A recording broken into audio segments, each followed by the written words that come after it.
Hello and welcome to the September Council meeting. I'm Mayor Kate Macon and I'll introduce the rest of my councillors around the table today. I have Deputy Mayor Laurie Hickey, Councillor Ruth Castrain, Councillor Joe Beard, Councillor Jamie Bogles, Councillor Geraldine Canady and Councillor Nick Cole. I'll also introduce our directors and managers are joining us as well today. We have Mr. Sean Broadbent, Director of Works and Services, Mr. Aaron Moyne, Acting Director of Sustainable Development, David Harrington, Director of Corporate and Community Services, Miss Jackie Thomas, Manager of Finance, Mr. Chris Asenjo, Manager of Governance and Civic Support, and to my right, I have Miss Justine Linley, who is the Acting Chief Executive Officer while David Ray is still away. Firstly, I'd like to do the prayer. So we ask for guidance and blessing on this council. May the true needs and well-being of our communities be our concern. Help us who serve as leaders to remember that all our decisions are made in the best interest of the people, culture and the environment of the Corangamite Shire. Amen. Acknowledgement of country. We acknowledge the traditional custodians on the land around Corangamite Shire, the Eastern Maar and the Wadawurrung people. We pay our respects to all the Aboriginal elders and peoples past, present and emerging. Miss Linley, do we have any apologies tonight? No, Madam. Do we have any declarations of conflicts? No, Madam. Moving on to number 5, confirmation of minutes of the 25th of June 2024. Do I have a mover for that one, please? Councillor Cole and seconder Councillor Hickey. All those in favour? Carried. Thank you. So we have no deputations, we have no committee reports, no planning reports, and so I move on to number 9, officers' reports. 9.1, finance report, June 2024. Ms Thomas. Thank you, Madam Mayor, and for you. Tonight I'm presenting the provisional cash result for the financial year ended 30th of June 2024. As our financial statements are currently before the Victorian Auditor General's office and are being cleared for signing, so the financial statements and result being presented tonight are just provisional versions. Council's preliminary results show a favourable cash variance of 6.8 million. At the start of July, ELT managers met to review the budgets for the financial year, and we've estimated that the net carry forwards are $4.68 million.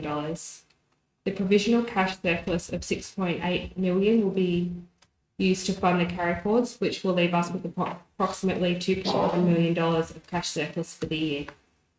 The main drivers of the $2.1 million cash surplus was an additional $1.3 million in interest revenue, as well holding higher cash balances than anticipated, and as well as increasing market returns. We also had $319,000 of developer contributions and $300,000 in additional landfill fees due to increased race volumes. This year, Council completed $28 million of capital works, which is a huge undertaking, especially given the large amount of projects that were carried forward into the budget this time last year. Having regard to the $4.68 million carry forward, I would like to highlight that there are 4 large projects which represent $4.63 million of this amount. These projects include the Unlocking Housing Supply projects at Simpson and Timboon, the 12 Apostles Trail, the Heavy Plant Replacement Program, and the Timboon Transfer Station redesign. In addition to the expected income to be carried forward from the 23-24 year, Council is also holding $11 million in reserve for the completion of the Port Campbell Town Revitalisation Project, which is a predominantly grant-funded project. Having cash surplus from the 23-24 financial year puts Council in a stable position from the start of the year to be able to be adaptive and responsive to variations.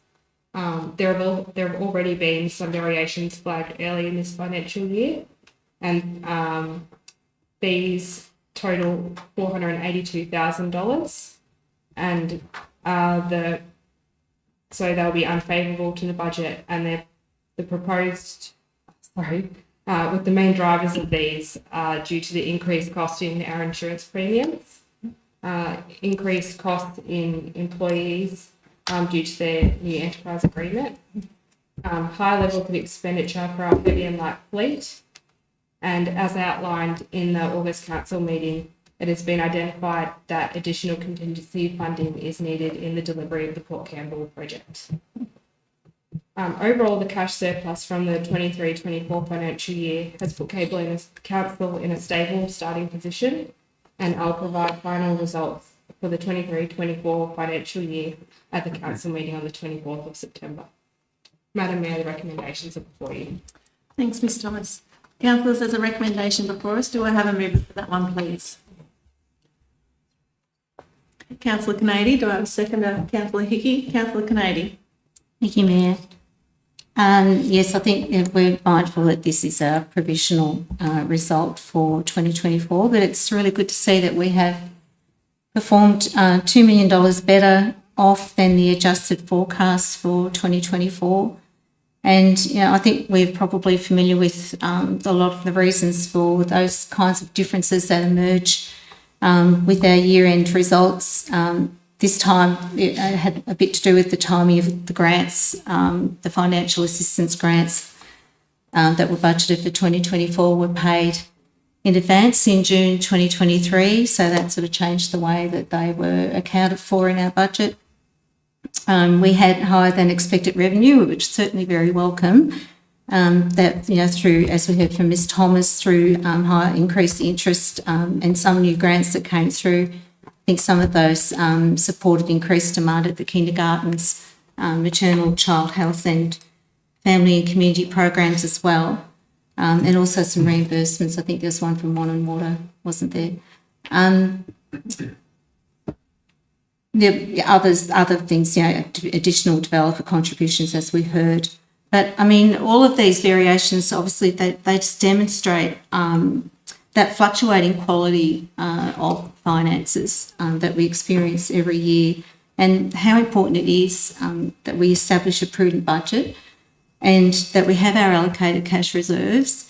And, you know, because this allows us and gives us that capability to work with the movement in our finances, and also to help us to provide for any contingencies that we need to manage. And certainly we've had occasion to do that during this past 12 months.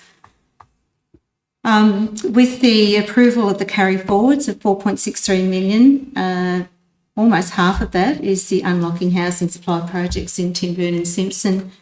I mean, they're fabulous projects, and I'm certain that all of us want to see those projects delivered, because they're just going to be an incredible benefit to our communities and a super important delivery for, you know, for everyone in the Corangamite Shire.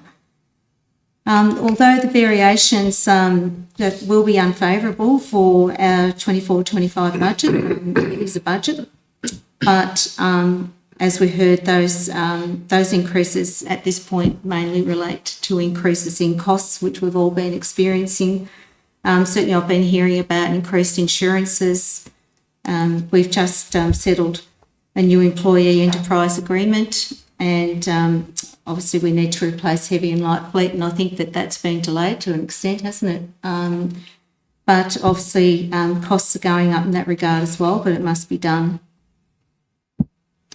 But having said that, you know, I think that we should be proud that we still maintain a stable financial position. And when you look at the tables and the data that we have in our reports, it's very clear to see that our income and expenditure is very closely monitored, and we see and hear that through our briefings as well, because quite often the officers will come to us with issues that may have arisen that, you know, we just need to have a conversation about to see how we're going to manage those things through our budget. One of those being the contingency for the Port Campbell project. But we still, I'm always proud that we have that allocated funds reserve, and it's proved to be so important to us on so many occasions. I mean, that's the forward planning that's really essential in budgeting, when you know you've got upcoming projects and you've got to be be thinking about, well, where's that money coming from? Making sure that we've got it available when it's needed. So look, I think we're still in a good position, and despite that variation downwards at this point, our unrestricted cash position for the year ended to 2025 is still going to be very strong. So I'm very happy to support this recommendation tonight. Thank you. Thank you, Councillor Canady. Councillor Hickey? Thank you, Mayor. I think it's been covered very, very well. Just a couple of points I would make that this is a provisional budget, so the audited version, I believe, will be out very shortly. So the finance team have given me every indication that will be acceptable as well. The carry forward, the 4.63 carry forward is always a question. However, there's been 4 very, very large projects that have had to be undertaken or have been tried to undertaken this year. So invariably, that's the kind of thing that would happen in a budget of this kind. And the last point I make is that, as we all know, with our own budgets, costs are continue to increase. Energy is continually rising, and so it's quite acceptable the fact that sometimes costs are coming back much higher. So the provision for these has been made, and I'm very happy to move this recommendation. Yeah. Thank you, Councillor Hickey. Any other commentary? There's none. I'll put the recommendation to a vote. All those in favour? Carried. Thank you. I'll move on to item 9.2, the I'm sorry, my words have lost me. Public Health and Wellbeing Plan, there you go. For 2021-2025 annual review. Mr. Harrington, sorry. Thank you, Madam Mayor, and through you. This report is to provide an update on the Municipal Public Health and Wellbeing Plan 2021 to 2025. The update follows a mandatory annual review of the plan under the Public Health and Wellbeing Act. This is a 4-year plan which was originally adopted by Council in September 2021. The plan is supported by the Healthy Well Corangamite leadership team, which consists of council staff and staff from our partner organisations, including Southwest Healthcare, RAD, Coinda, Women's Health and Wellbeing Barwon Southwest, to name a few.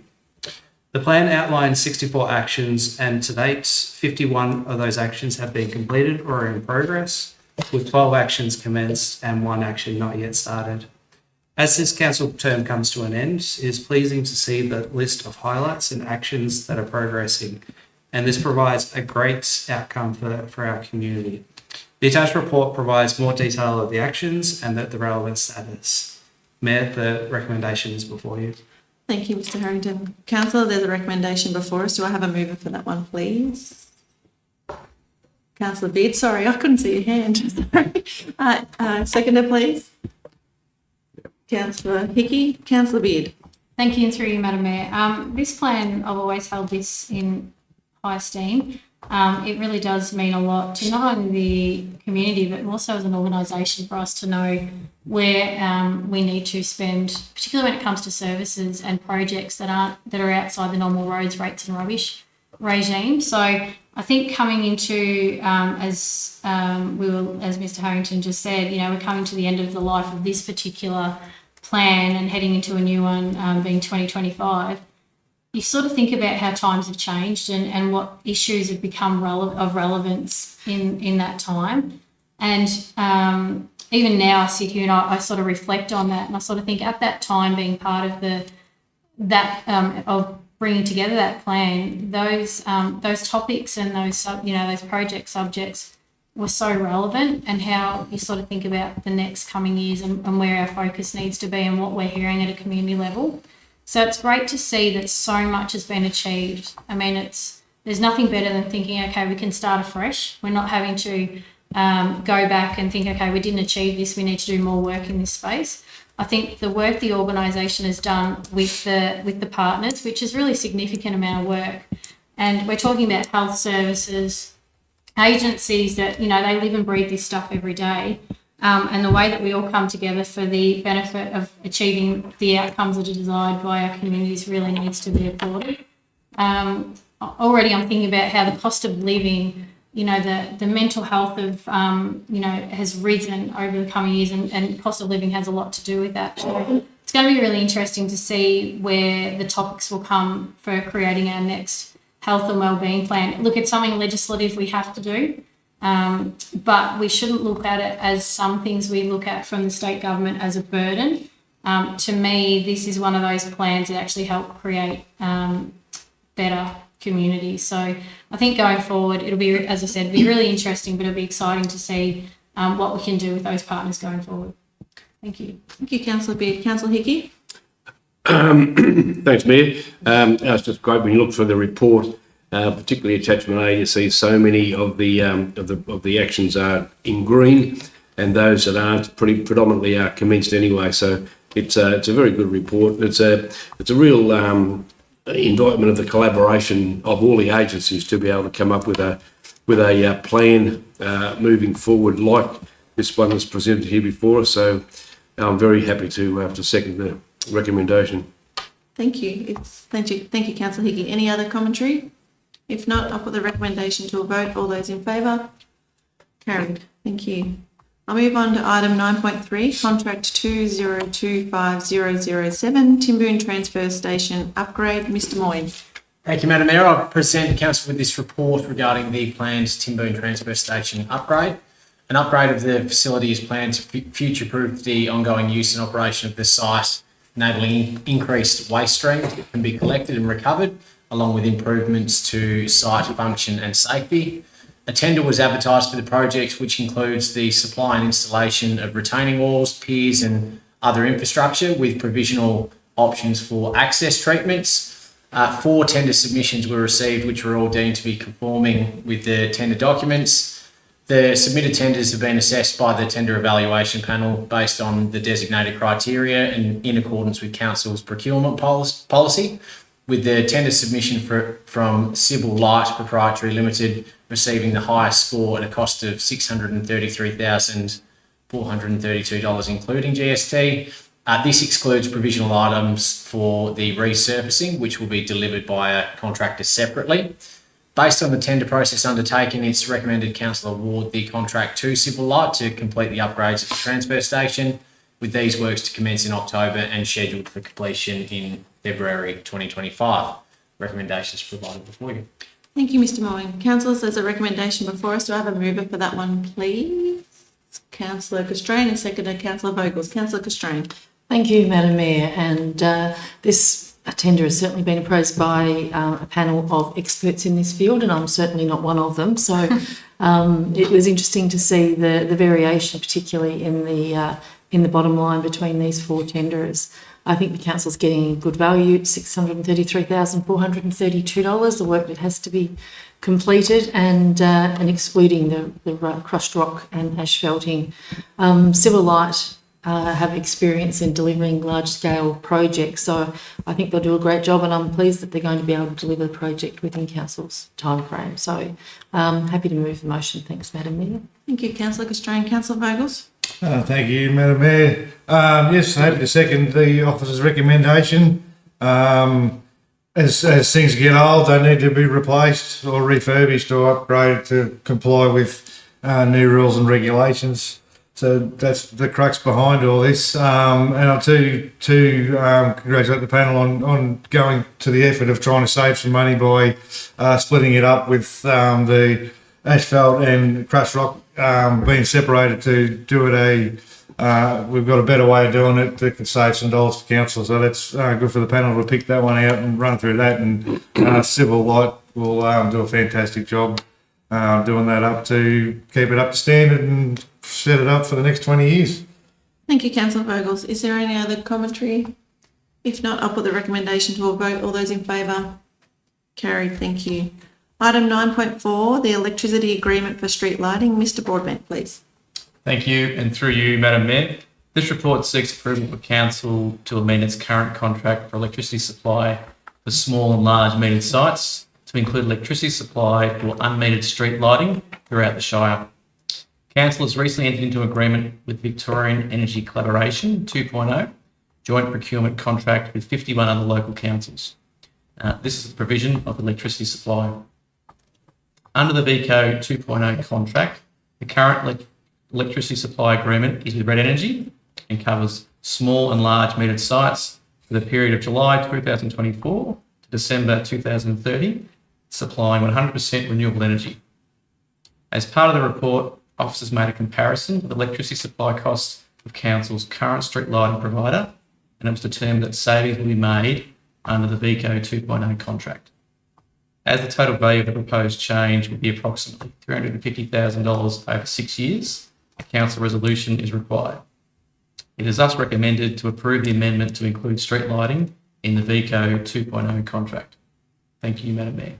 Thank you, Mr Broadbent. Councillors, there's a recommendation before us. Do I have a mover for that one, please? Councillor Castrain, do I have a seconder, please? Councillor Cole, Councillor Castrain. Thank you, Madam Mayor. This just makes sense that we move the unmetered sites over to the VECO collaboration that we spoke about earlier in the year. I just think that, we're going to make $350,000 worth of savings, which is significant, but also the fact that this is 100% renewable energy compared to what was being offered by AGL. So I think a really good outcome for not only the hip pocket, but also the environment. Thank you, Madam Mayor. Thank you, Councillor Castrain. Councillor Cole? Thank you, Madam Mayor. Yeah, I agree with Councillor Castrain. It's a bit of a no-brainer. It's good to save some money, and we need streetlights. Thank you, Councillor Cole. Is there any other commentary? Councillor Beard. Through you, Madam Mayor, and I guess it's just a reminder to our community members, and I think as councillors we often hear, or we even see ourselves, if we think a street light isn't serving a purpose where it's at, or it did have a purpose and now it might not necessarily have that because of strategically where it's placed. So just if any community members out there are noticing any issues with the street lighting, I mean, it costs council money, it costs ratepayer money. So at the end of the day, we just want to get the best efficiency out of whatever we're doing. So if there's anything out there that anyone notices isn't strategically serving a purpose anymore, then perhaps we can relook at that and see what else can be happening there. Thank you. Thank you, Councillor Beard. Well said. Is there any more commentary? If not, I'll put the recommendation to a vote. All those in favour? Carried. Thank you. I'll move on to item 9.5, Bridges Renewal Program Funding for Old Coach Road Bridge in Princetown. Mr Broadbent. Thank you, and through you, Madam Mayor. This report seeks approval for council to transfer funds from the federal government's Bridge Renewal Program to the developer responsible for upgrading the Old Coach Road Bridge in Princetown, for which council is the responsible road authority. In 2019, council was successfully awarded a $700,000 grant to replace this bridge. The former bridge had a narrow 4.2 metre wide deck with deteriorated timber columns and piers, a load limit of 15 tonnes, and had become an ongoing maintenance issue for council. The new concrete bridge is being constructed as one of the conditions of the planning permit for the Princetown Eco-Stay development. The new bridge will have two-way vehicle traffic, includes separate shared pathway for pedestrians, with no load limit. Council's financial delegation outlines a $250,000 limit for the Chief Executive Officer. The proposed $700,000 funds transfer is beyond this, and thus a council report is required. It is recommended that when practical completion of the bridge has been reached and is subject to the satisfaction of the responsible authority, council authorises the CEO to make a claim for the $700,000 in funds from the federal government's Bridge Renewal Program and make the corresponding payment to the developer who is completing the works on behalf of council. Thank you, Madam Mayor. Thank you, Mr Broadbent. Councillors, there's a recommendation before us. Do I have a mover for that one, please? Councillor Vogels, do I have a seconder, please? Councillor Hickey, thank you. Councillor Vogels. Thank you, Madam Mayor. This is a fairly simple money, just transferring through council to the people building the bridge. But I'll speak to the item just to outline the council's not undertaken any of the works for the bridge at Princetown, and there's a federal grant of $700,000 that council will just be claiming to pass straight on to the bridge when it's completed. And it's whether you agree with the development or not, the application for funding was done well before this term of council, and the upgrade of the bridge was a condition of the planning permit for the Monte Rosa development. The responsibility for the works is wholly on the developer. So council has only been a conduit for this grant, and which I'm told is not unusual for road and infrastructure projects, we're not really the recipient of the grant. I can see how the community might see it as a council project with money going through, but I'll just be clear that it has not been and never been a part of a council project. And having said that, I'll be happy when the bridge is finally finished and the temporary bridge is removed from the wetlands at Princetown. Thank you. Thank you, Councillor Vogels. Councillor Hickey? No, nothing much, Mayor. It's just pretty much money in, money out to help the community fund a bridge on Old Coach Road. So, yeah, very happy to second the recommendation. Is there any other commentary? If not, I just want to make it perfectly clear that this money will not be handed over until all conditions are met that are on the application that are stated quite clearly. So you can rest assured that we will be looking and checking to make sure all those requirements are met before this money is handed over, so the bridge is in tip-top shape, as we will need it to be. So if there's no other commentary, can I put the recommendation to a vote? All those in favour? Carried. Thank you. I'll move on to item 9.6, funding applications, Tiny Towns Round 2 and Growing Regions Funds. Mr Moyne. Thank you, Madam Mayor. Through you, I present Council with this report on the upcoming funding programs available for project consideration by Council. Tiny Towns Round 2 is a Victorian Government funding program which provides project funding of between $5,000 to $50,000 with a 25% co-contribution requirement. The Growing Regions Fund is a federal program which opened in early September and closes in October. The program provides potential project funding of between $500,000 and $15 million with a 50% co-contribution requirement. The report presents potential projects for submission and seeks council authorisation for these funding applications to be made during the upcoming caretaker period. Each project either has current or forward budget commitment in conjunction with the relevant user group or committee, and an application will not be made if the co-contribution thresholds cannot be met. The following projects are recommended for submission for Tiny Towns Round 2, being the Tandarook Park Master Plan implementation in Cobden, Lismore Footbridge underpass at Browns Waterhole, construction of a proposed half basketball court in Timboon, and the Jubilee Park amenities upgrade in Skipton. And for the Growing Region Fund, the Skipton Community and Recreation Hub Stage 1, Camperdown Theatre redevelopment, the Mockridge Park.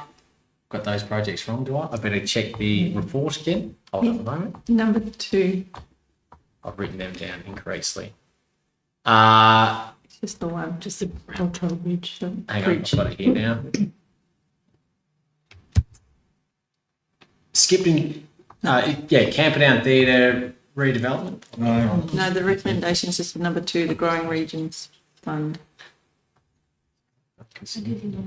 Sorry about that. The Growing Regions Fund, Camperdown, Timboon, Rail Trail, Bridge 13, associated infrastructure. My apologies. That's okay. Better check that. Be careful, this will be your last meeting, huh? Looks like it, doesn't it? The opportunity to submit via these funding programs is important and will provide financial resources for those projects to be delivered. The recommendations provided before you. Thank you, Mr Moyne. Councillors, there's a recommendation before us. Do I have a mover for that one, please? Councillor Castrain, do I have a seconder, please? Councillor Canady, Councillor Castrain. Thank you, Madam Mayor. And I just want to ask a question. I apologise to Mr Moyne, that doesn't have notice for this, but Ms Lindley might be able to help. Just to clarify, so the Tiny Towns Fund, it says here earlier that there's $50,000 is allocated per town. Now, if you get funding in a previous round, does that mean that you can go again for the same town? I'm just wondering, because Cobden got funding in round 1 and now we're proposing the Tandarook Master Plan.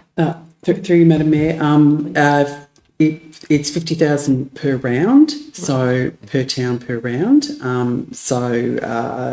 An application could be made Right. Okay. for another town up to 50,000. Fine. Okay. So each town could apply for 50,000 each round. And I just would like to mention that Camperdown and Terang were both successful in receiving $50,000 in the first round, and that was the upgrade to the pathways in the Camperdown Botanic Gardens, which is certainly much needed, and the Terang Civic Hall flooring project. I think that these, I know they're only reasonably small amounts of money, but saying that $50,000 can make a big difference to these smaller projects, and particularly when there's co-contributions needed, it's easy to achieve.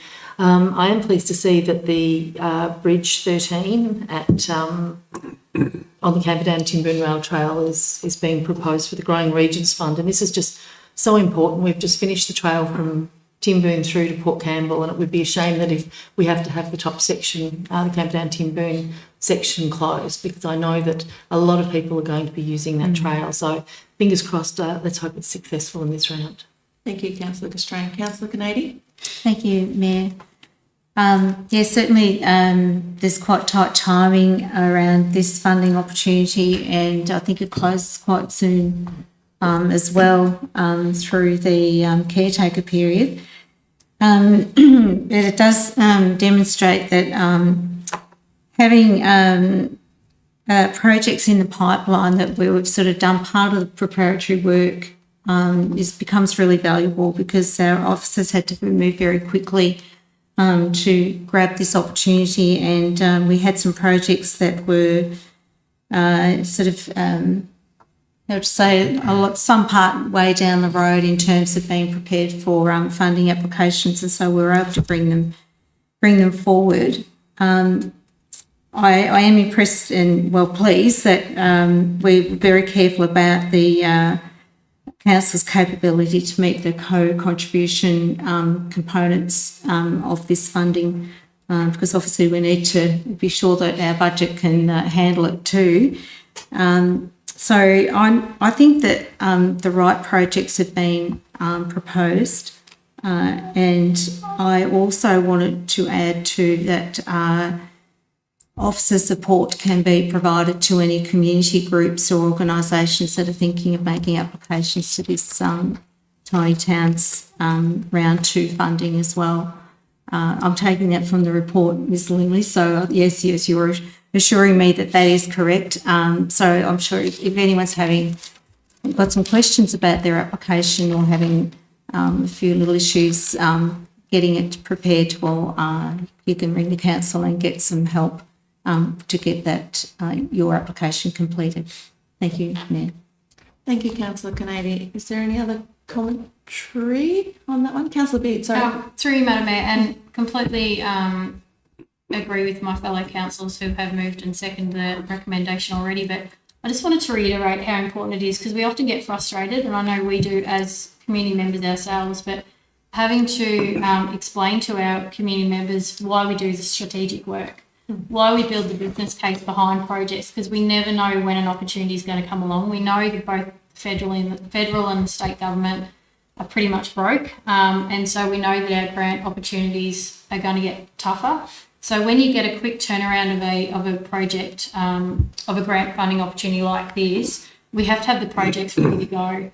We briefed on these, we were provided with the various recommendations on alternatives, but it had to come down to what we're actually able to achieve, what would be able to be shovel ready, what's got the business case stacked up behind it to actually want the project to be funded initially. Like, we want to, grab the attention of the governments in the first place. So strategically, thank you to the officers for being so well prepared, but also for putting up with us, I guess, because we do continually ask those questions around not another plan or, why do we have to do this? But when we get, this is a classic case of one of those moments, because as Councillor Canady just said, the quick turnaround and the fact it's happening during caretaker period, we've really been left pretty hands tied with this. So it's great that we've actually been able to bring it to the table and actually get something in the system. So thank you. Thank you, Councillor Beard. Councillor Hickey? Yes, and I'd just like to, I agree with totally everything that's been said. But I'd just like to make the point too that this is federal funding. So I'm very happy through those two programs to be able to accept that funding and to have projects ready to go. So just sort of throw that bit in too. No worries. Thank you, Councillor Hickey. Anything else, councillors? If not, I'll put the recommendation to a vote. All those in favour? Carried. Thank you. I'll move on to item 9.7, Business Assistance Scheme September Grants. Mr Moyne. Thank you, Madam Mayor. I present Council with this report on the recommended funding allocation through the Business Assistance Scheme for September 2024. The BAS provides a key component of Grow and Prosper to provide support to businesses and community groups within the Shire for financial assistance. 2 applications have been received, one under Stream 1 associated with business facade improvement and another under Stream 2 for creative industries and placemaking. These include Effluent Solutions and Engineer It for new signage installation in Timboon and Camperdown Nursery and Mart for night market assistance and support. Both applications have been assessed by officers and are recommended for funding allocation. The recommendations provided before you. Thank you, Mr Moyne. Councillors, there's a recommendation. Do I have a mover for that one, please? Councillor Castrain, do I have a seconder, please? Councillor Cole, Councillor Castrain. Thank you, Madam Mayor. This is a really good business assistance scheme, the number of fields and different streams that people can apply for, businesses can apply for. So we've got 2 really good applications here from Effluent Solutions Australia and Camperdown Nursery and Mart. They both obviously meet the criteria for funding, and I'm pleased to move that we authorise the CEO to approve applications during caretaker period, which obviously can be a period of about a couple of months, and we don't want to hold businesses up not being able to get their scheme applications assessed. So happy to move the recommendation, Madam Mayor. Thank you, Councillor Castrain. Councillor Cole. Thank you, Madam Mayor. Yeah, I agree completely. And the good thing about these is one's a new business, one is another business trying out something a little bit different to sort of keep things ticking along and hopefully going ahead. So it's always good to try these sorts of things out if they work well and good. So we live in hope. Thank you, Councillor Cole. Any other commentary? If not, I'll put the recommendation to a vote. All those in favour? Carried. Thank you. I'll move on to item 9.8, S6, Instrument of Delegation, Council to Council Staff. Mr Asenjo. Thank you, Madam Mayor, and through you, excuse me. Council delegates a range of powers, duties and functions directly to the Chief Executive Officer, delegated committees and members of Council staff by way of instruments of delegation. Delegations enable certain day-to-day decisions to be made on Council's behalf, ensuring Council services are delivered effectively and in a timely manner. These delegations are made to positions of Council and are not named Council employees. Delegations made by Council are covered under various state legislations, which can often be amended. As such, regular reviews of the delegations are made. The amended delegations sought to reflect changes to the Road Management Act, the Residential Tenancies, Caravan and Movable Dwellings Registration and Standard Regulations of 2020, amendments to the Food Act, and additional amendments to staff to require additional staff coming on or a change of their position. Madam Mayor, the recommendations are before. Thank you, Mr Asenjo. Councillor, there's a recommendation for us. Do I have a mover for that one, please? Councillor Hickey, sorry. Seconder, please. Councillor Castrain. Councillor Hickey. Okay, thank you, Mayor. Fairly standard procedure and creating some efficiency throughout the council work. So, yeah, I'm very happy to move this recommendation. Thank you, Councillor Hickey. Councillor Castrain. Nothing to add. Thank you, Madam Mayor. No worries. If there's no further commentary, I put the recommendation to a vote. All those in favour? Carried. Thank you. I'll move on to item 9.9, Local Government Performance Indicator Report Provisional Results for 2023-2024. Mr Asenjo. Thank you, Madam Mayor. And again, through you. Local Government Performance Reporting Framework Indicators are a mandatory system of reporting to ensure all councils are measuring and reporting their performance to a consistent set of indicators. Council is required through the Local Government Planning and Reporting Regulations of 2020 to conduct this activity. This year, there were 86 mandatory indicators to be reported on across service performance, financial performance and governance. Council's performance for the 12-month period ending 30 June 2024 is generally positive with respect to service performance indicators. Some indicators have performed strongly, whereas some performed lower than expected. The results in totality are generally favourable amongst financial performance and sustainability indicators. Council continues to be fully compliant with its governance requirements as reflected in the governance and management checklist. Data that is collected has been evidenced and audited prior to submission to the Local Government Victoria and the Victorian Auditor General's Office. The results will also be published on the Know Your Council website. Madam Mayor, the recommendations. Thank you, Mr Asenjo. Councillor, there's a recommendation before us. Do I have a mover for that one, please? Councillor Castrain. Do I have a seconder, please? Councillor Beard. Councillor Castrain. Thank you, Madam Mayor. Excuse me.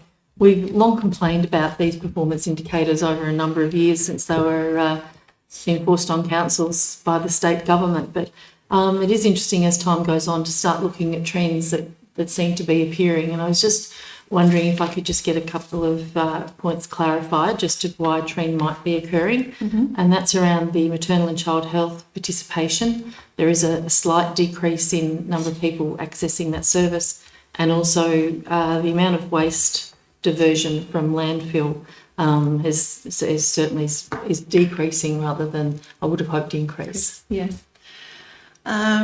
So, Mr. Harrington, would you like to clarify for Councillor Constrain for us, please?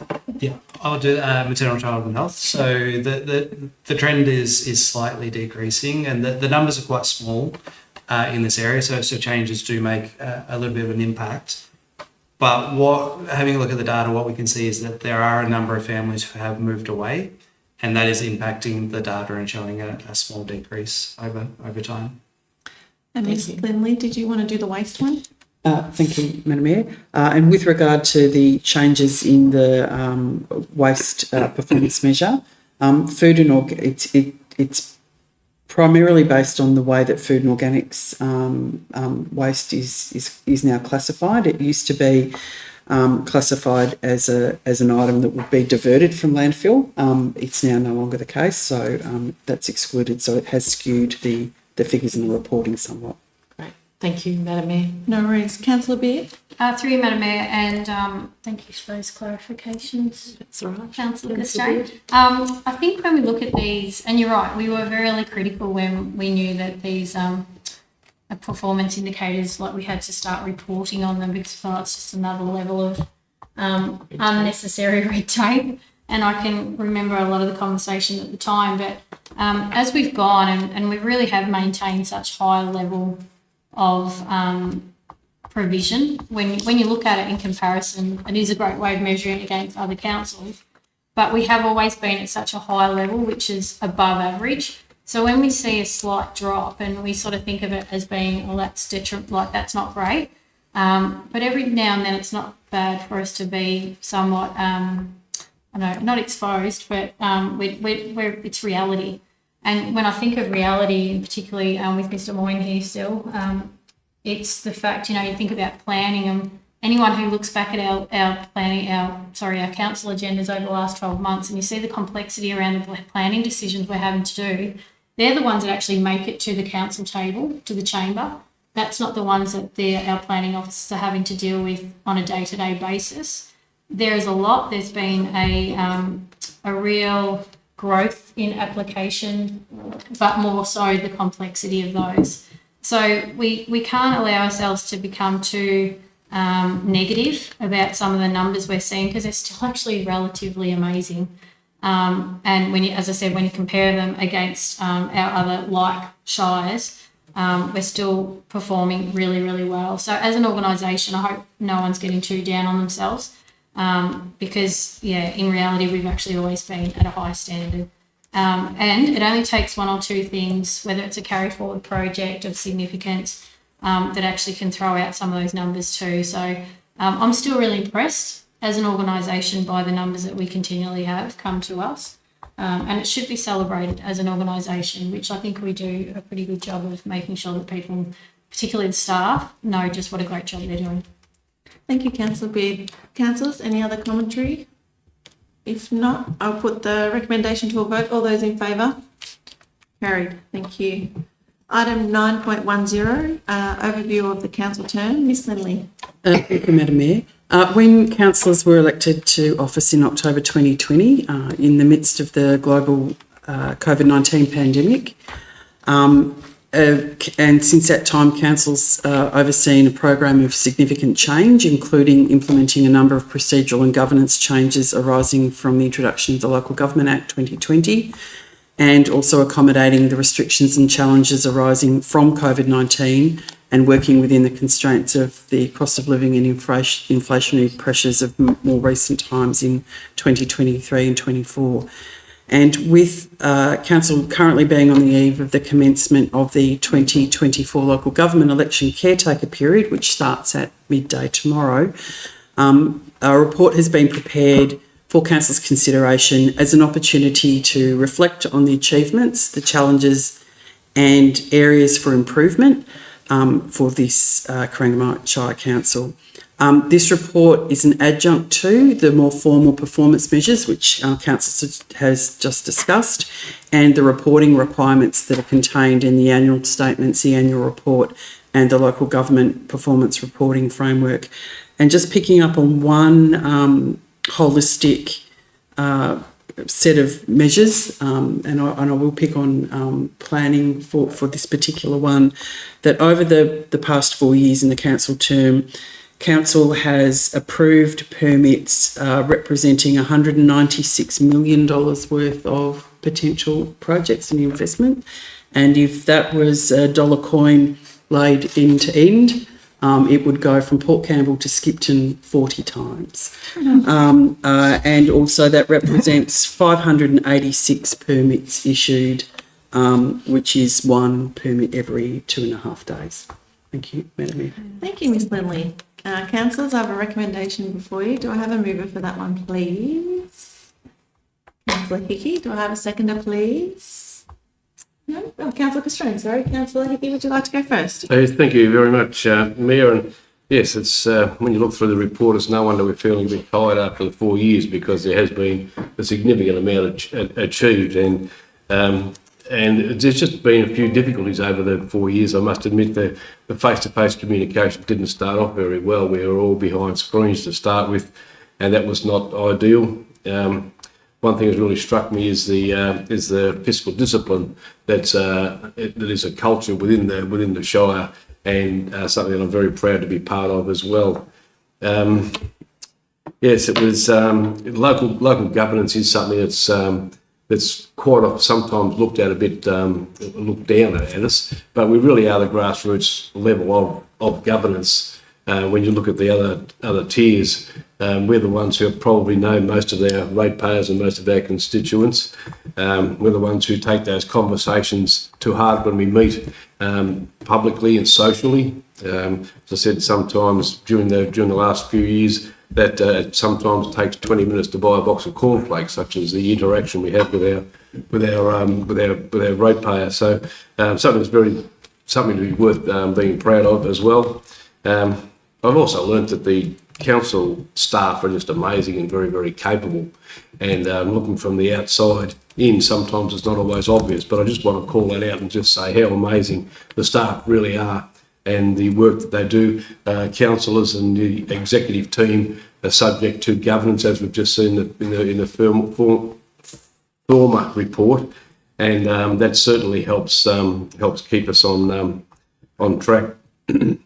It's great to see a couple of other projects, like it's great to see the Camperdown Production Precinct actually come to fruition with the opening of the Enterprise Court last week down at the production precinct. So we've now got 12 sites down there open and ready for investment opportunities. So that's really pleasing. And then there's plenty of other things to go on with too that perhaps haven't been mentioned. The theatre development. It's going to be great to see what happens with the new council in the next term, just how that comes about. The theatre building itself is 100 years old. In a couple of years, the whole precinct is getting a little bit dated, so it'll be fantastic to see some development happen around there.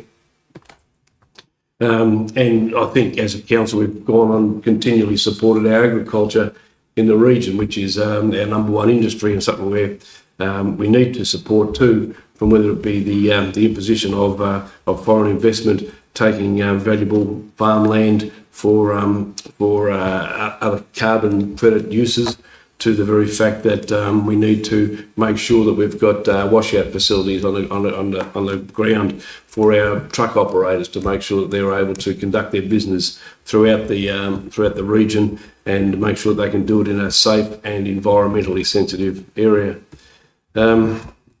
The Russell Mockridge Park, that's a great one that's coming around too, with the impetus of Grace Brown's gold medal in Paris and of Penny Smith's bronze medal.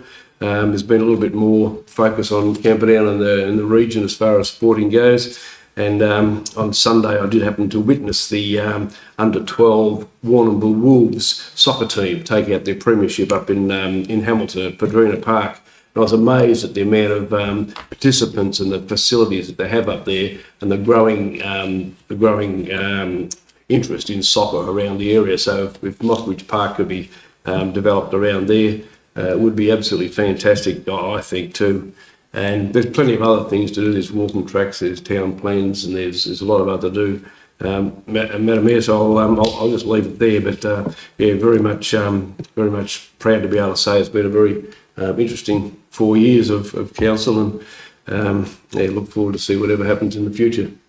Thank you, Councillor Hickey. Councillor Castrain, sorry. Thank you, Madam Mayor. And like Councillor Hickey, when I read through this report and I just saw what we've achieved in the past 4 years, it's quite incredible. But I will say that as councillors, we set the agenda through our council plan at the beginning of the term, but it is our staff who deliver the council plan.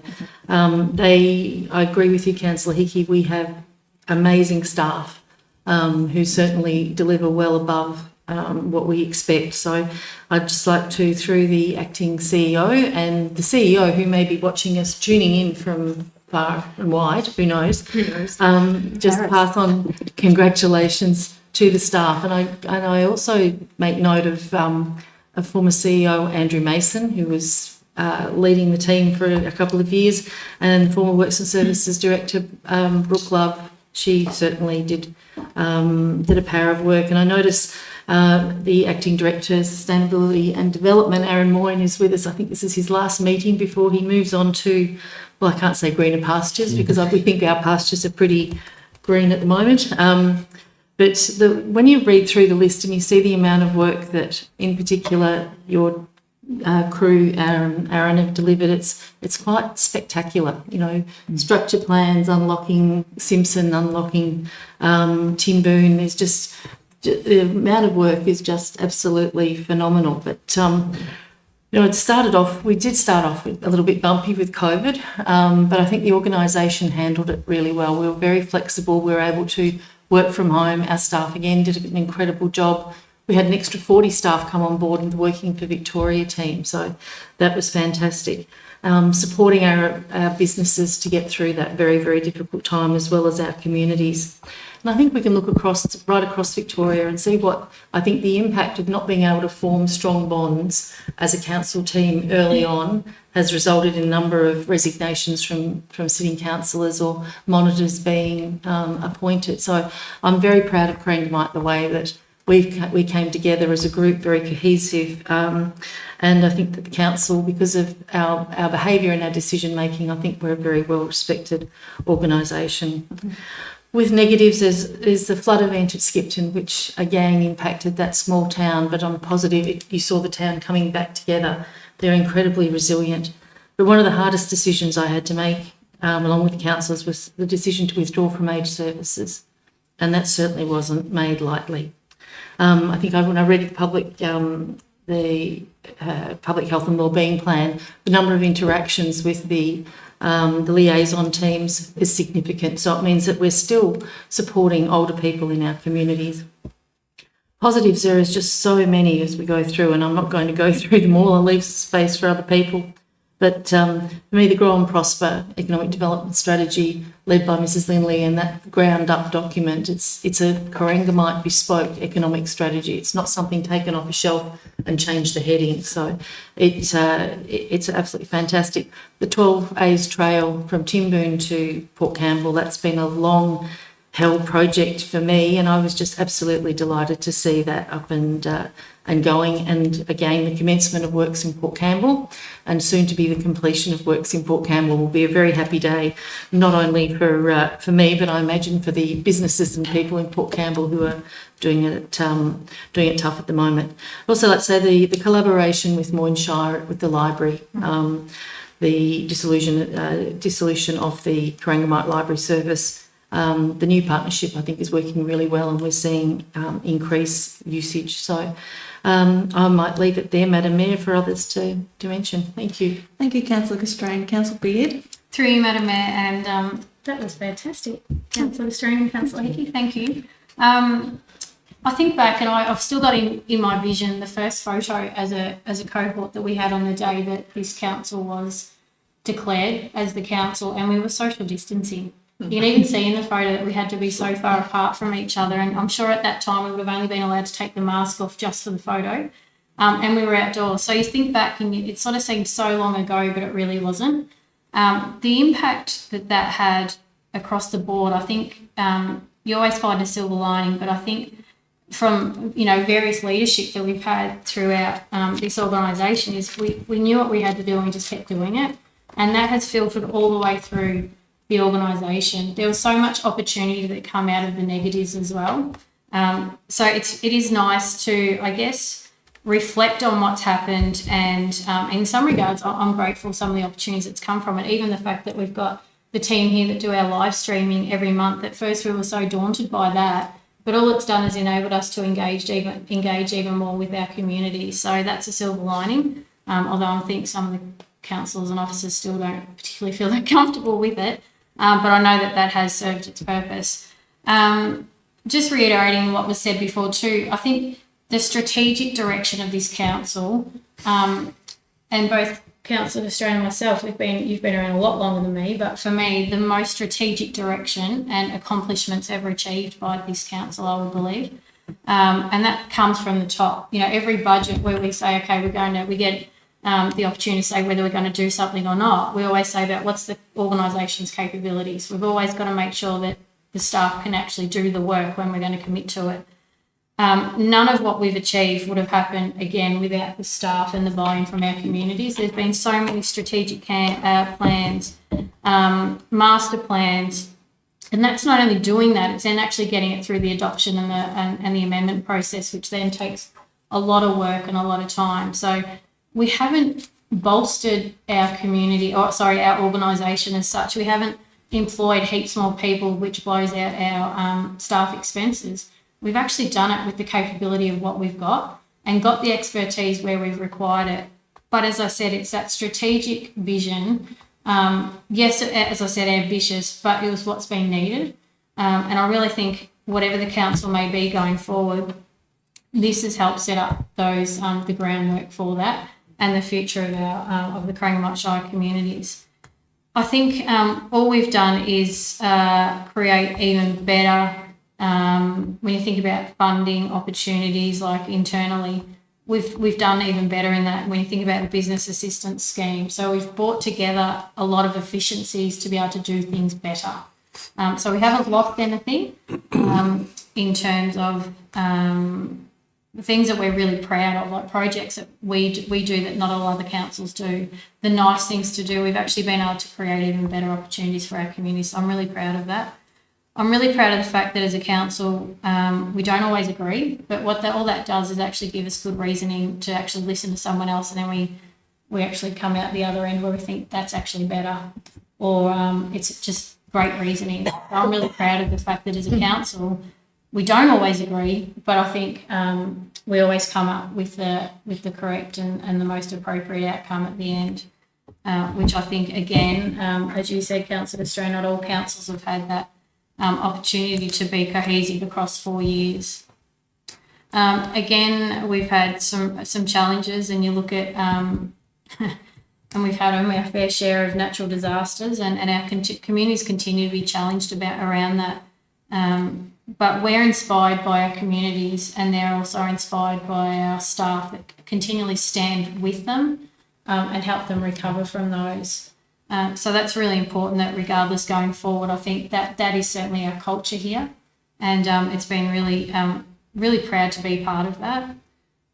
I just want to say thank you to all the especially the directors and our CEOs, and I'm glad you mentioned Mr. Mason and Ms. Love, who I'm sure they no longer listen to our council meetings, and they probably really don't mind too much more, but we're only as good as those people around us. And we never forget that. So I just think congratulations on the organisation. Thank you to the officers for bringing this report to us, because it really is a great reflection for us to stop and think, well, we have actually achieved stuff, because you do get a bit down at times and you think, oh, what have we actually done? We read a lot and we probably talk a lot, but what do we actually get done? So this is a great reflection of that, so thank you. Thank you, Councillor Beard.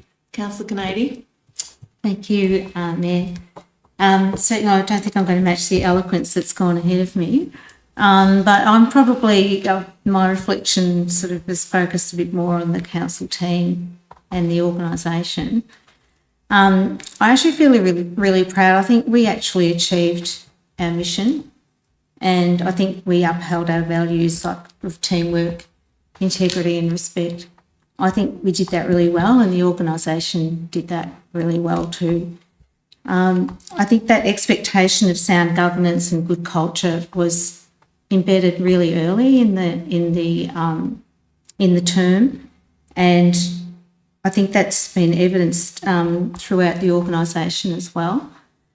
Also, I think we've been able to work together in like a really stable and collaborative way. I mean, as Councillor Beard said, we don't always agree, but that respect is there. We're prepared to listen to each other. And I think that's really served council well.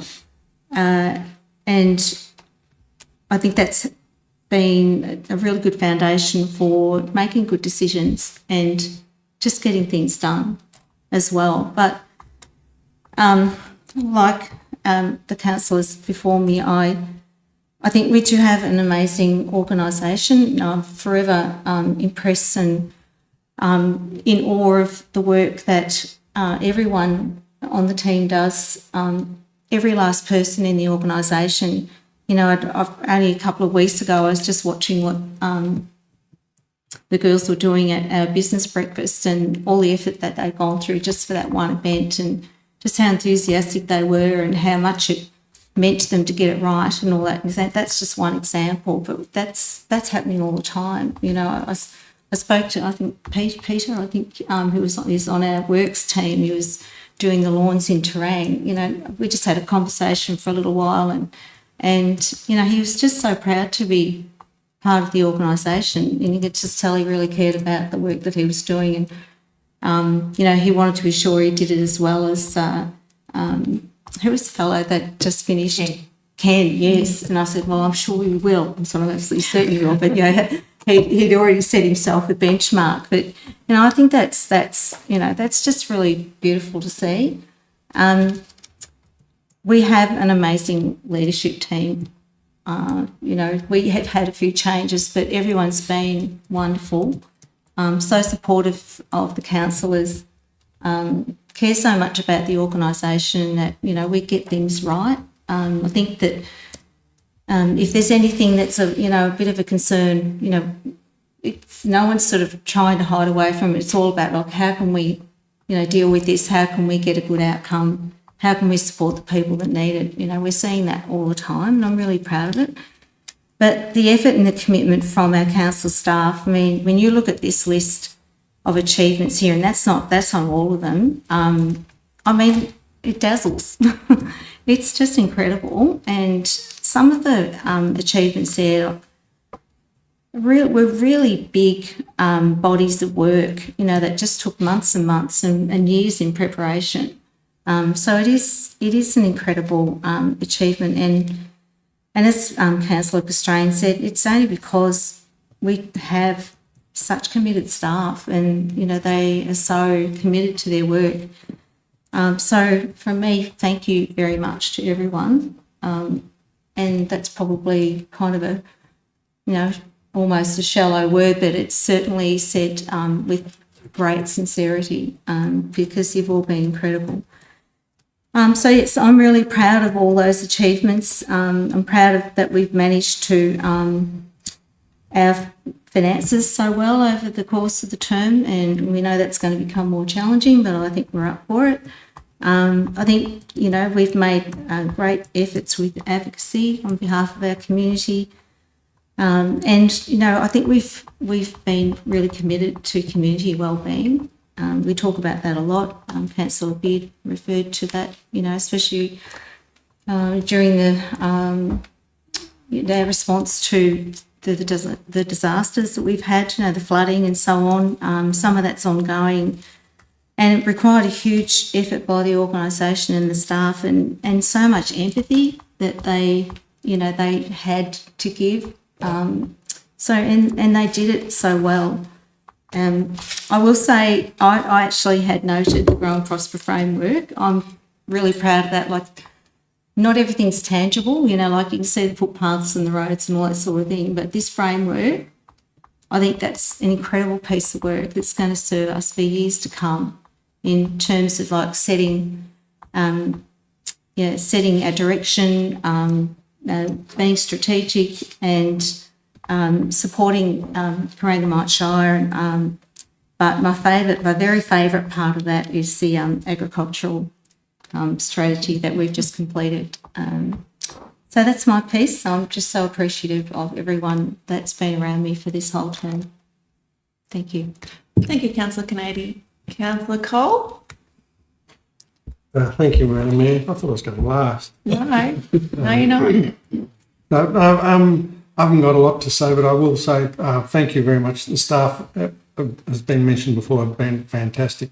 I've done an amazing job in all sorts of different ways. Things that all sorts of just amazing, you know, in different ways.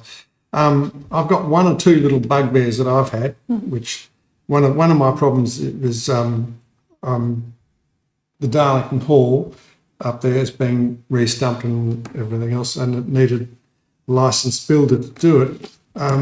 This is sort of a hangover from COVID, but not, because everything got tough and hard to deal with in COVID. However, we've got two builders in Darlington. They're not working at the moment because they're actually both licensed in New South Wales, not in Victoria. And to get their licenses in Victoria, they've both said they're very hard compared to what New South Wales is.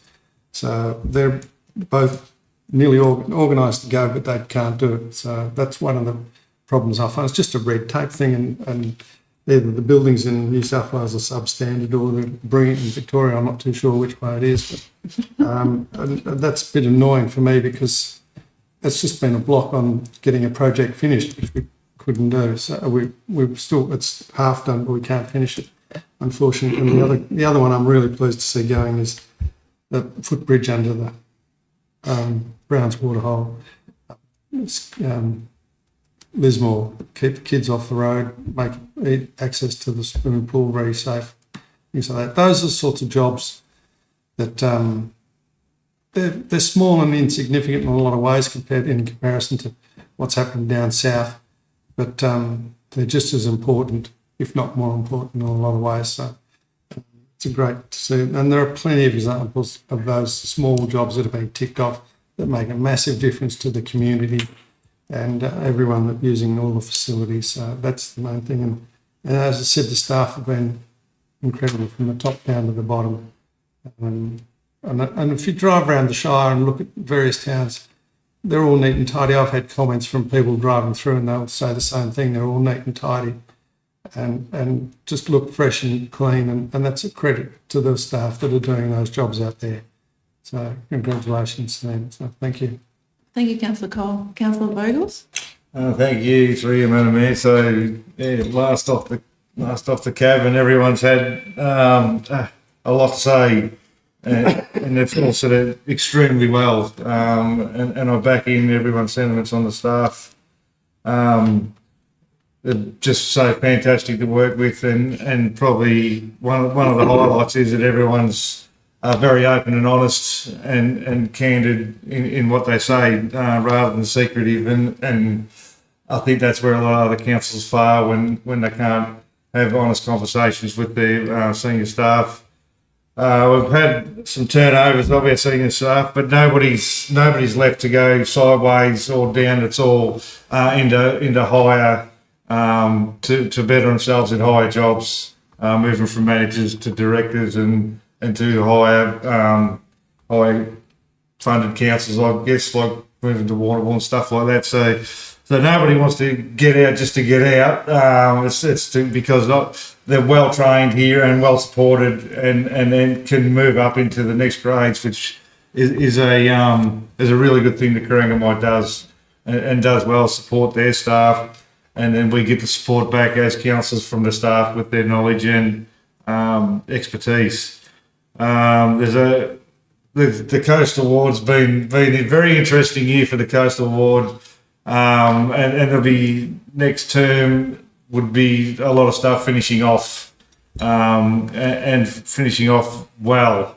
And that's something that everyone's making sure that does happen, and it'll come with the gleam will come back, and the showpiece will come back. It'll be tough times running through for some of the areas, but there is an end goal, and the modelling shows that the end goal will be a really good outcome. So in the meantime, council can try and does a really good job at handling the budget. There may be some trying times ahead with as everyone knows, cost of living crisis and the cost of actually doing just general business. But I see council working very hard to shift around and to cover that as best they can. So I think we're looking forward to seeing a lot of these jobs finished off. Maybe some of them not finished off, but that's a different story. So yeah, it's just been great to experience working with the other councillors and having, like Joe said, we don't all agree, but we listen to each other and take it on board. And that's how it works really well. If everyone agreed on everything, then it's no good either. So chuck it out there and everyone listens and takes it on board. So that's been a really good term. And we have achieved a hell of a lot over the whole Shire. And I think moving forward, that's a good thing that we show in the stuff that we're doing. Is it's not all concentrated in one area, and it is spread across all the towns of the Shire as best we can. And we're really good at receiving grants from federal and state government because our staff achieve, don't just sit on stuff, they achieve stuff, and that's highlighted up through the levels of government, so you're more likely to attract grants into the future. So that is a really good thing that Corangamite might do well. Thank you, Mick. Thank you, Councillor Vogels. I won't take up too much more time. I think all my councillors previously have said everything. I think what astounded me when I first jumped on council was that, Ruth, you said to us that at a planning site inspection, you said, you all don't have to turn up to these meetings, you know.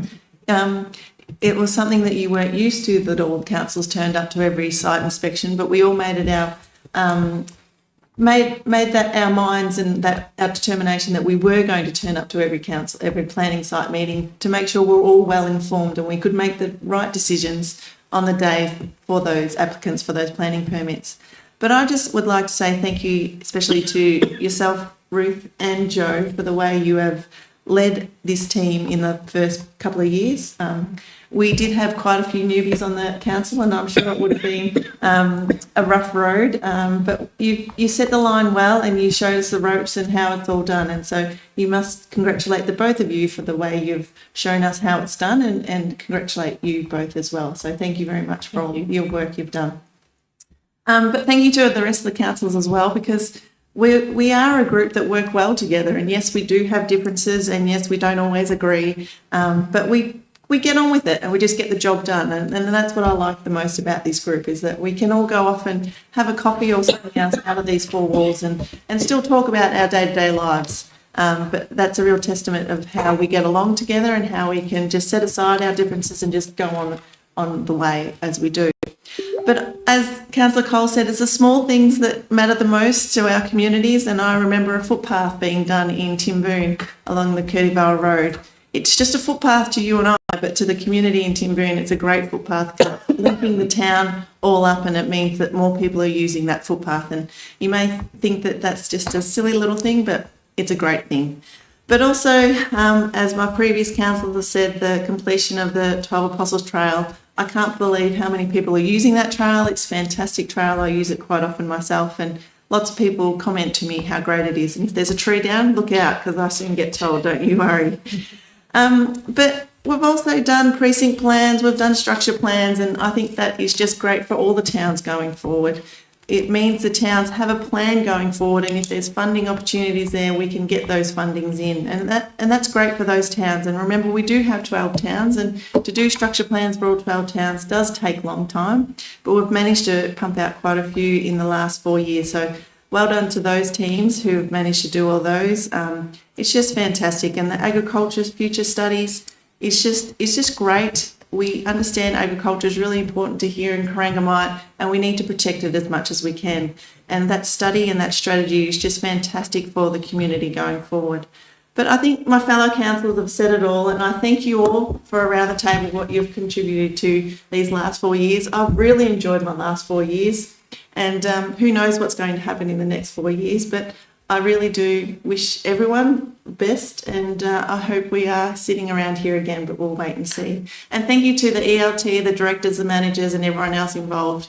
You've made our life as councillors as easy and as streamlined as possible. And if it wasn't you guys in the background telling us how things are done, then who knows what would happen in Corangamite. But thank you very much to all of you. You all should be congratulated for what you've achieved in the last 4 years too, because it really is a team effort. It's not an individual effort. It's the whole team is pushing this and making Corangamite a great place to live, work and explore. So thank you to all of you, and well done. I'll go other business, but I'm sure there's no other business from councillors, is there, after everyone's had their little piece? No? Do we have to vote on that? Have we voted? Oh, sorry, no, we have not voted. Oh, all that. Good point. Good point. Thank you, Councillor Beard. All those for the recommendation, all those in favour? Passed. Thank you. Carried. Well done. Thanks, Councillor Beard. Number 11, open forum. Miss Linley, do we have any questions? No. No questions? Anyone from the floor like to speak, Mr Mulholland? Sure, go for it. Feel a bit of a heel to stand up here about what I'm about to say, because all those wonderful things that you spoke about, I know are true. But I stood here 2 months ago and pointed out that little things do matter. And little things do matter a lot, because a lot of the community really look at you and judge you on the very small things. And I pointed out about a toilet door in Cobham. It hasn't been fixed. And that was at 3 o'clock this afternoon. And I know that you've done some wonderful things, but it's like a famous man said, if you want to succeed in life, the first thing you do in the morning is make your bed. And that sets your whole day to do everything well. So even the tiny things matter. And I mean this constructional criticism. I feel a bit of a heel after hearing all the lovely things that you've achieved. But the reason for saying it is a lot of people point out to me about the little things, and the little small things matter, and they judge you on the small things, and I can't stress enough how the small things matter to a lot of the constituents, and they do really matter. Thank you. Thank you, Mr Mulholland. That's taken on notice, and we'll make sure to get that toilet door fixed. If there's nothing else, there's no confidential items, so thank you all. Thanks for tuning in. Our next council meeting will not be until, I'm looking at Mr Senjo. Oh, we've got one next week. Oh, there you go. I must mark that in my calendar. Who would have thought? Well, we'll see you all online next week. Enjoy your week and stay safe. Thank you very much.